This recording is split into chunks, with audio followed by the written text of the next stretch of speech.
We have three special right triangles here. We have two 30, 60, 90-degree triangles and one 45, 45, 90-degree triangle. Each of these triangles has a hypotenuse of 1, so they can now fit inside of our unit circle because our unit circle always has a radius of 1. So let's try this out. Let's take our first triangle here, and let's put it in our unit circle here, starting at our origin. This triangle represents a 30-degree angle on our unit circle. We're starting here on our initial side, our positive x-axis, and the hypotenuse of this triangle represents the terminal side of this triangle, of this angle. So we have our initial side is our positive x-axis. This yellow line, our hypotenuse, is our terminal side. We know the lengths of the two legs of this triangle because the ratio of side lengths for special right triangles is always the same. So because we know that the hypotenuse here is 1, we know the lengths of the other two legs of our triangle.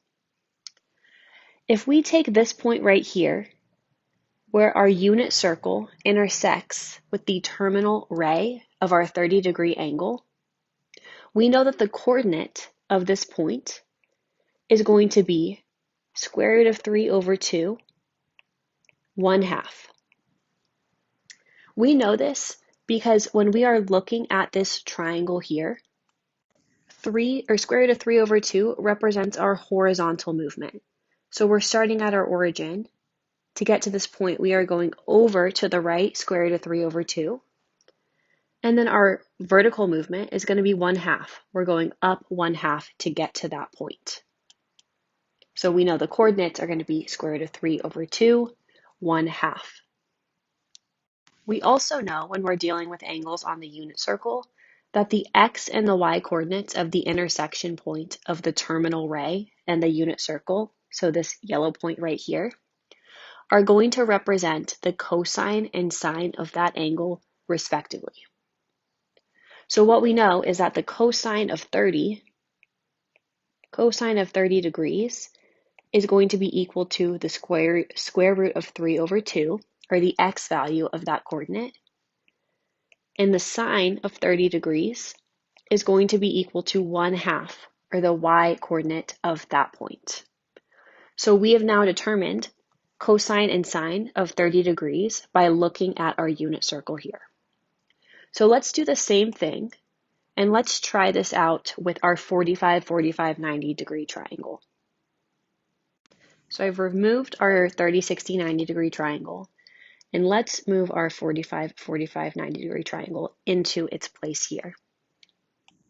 This triangle here now represents a 45-degree angle on our unit circle. We're still starting from our initial side, our positive x-axis, but our new terminal side is going to be our hypotenuse of our 45, 45, 90-degree triangle.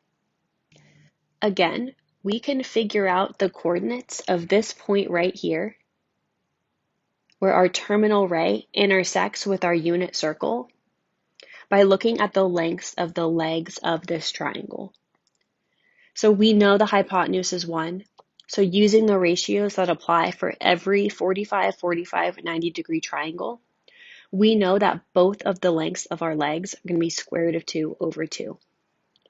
So when we're writing the coordinate for this point, when we're writing the coordinates for this point here, we know we're going to have to go over square root of 2 over 2 and up square root of 2 over 2.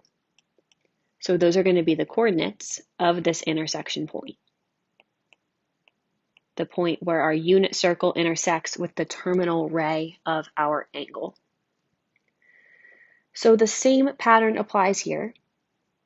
Cosine of 45 degrees is going to be equal to the square root of 2 over 2.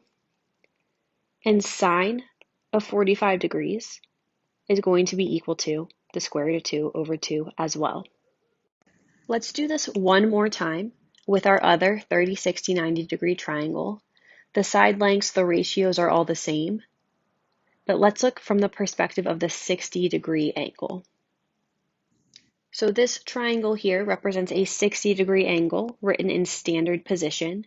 Again, our initial side is our positive x-axis, and our terminal side is going to be the hypotenuse of this angle here. I'm sorry, the hypotenuse of this special right triangle here. And again, we can figure out the coordinate of this point where the terminal ray of our angle intersects with our unit circle by looking at the lengths of our legs here. The lengths of the legs did not change, but this time we are going over on our x-axis 1/2, and we are going up square root of 3 over 2. So the coordinates of this point, our x value is going to be 1/2, and our y value is going to be square root of 3 over 2. Now that we know the coordinates of the intersection point between the unit circle and the terminal ray of our 60-degree angle, we know that the sine of 60 degrees is equal to square root of 3 over 2, our y value, and the cosine of 60 degrees is equal to 1/2, the x value of this coordinate. And so this is how we can use our properties of special right triangles and our unit circle to find sine and cosine of angles on our unit circle.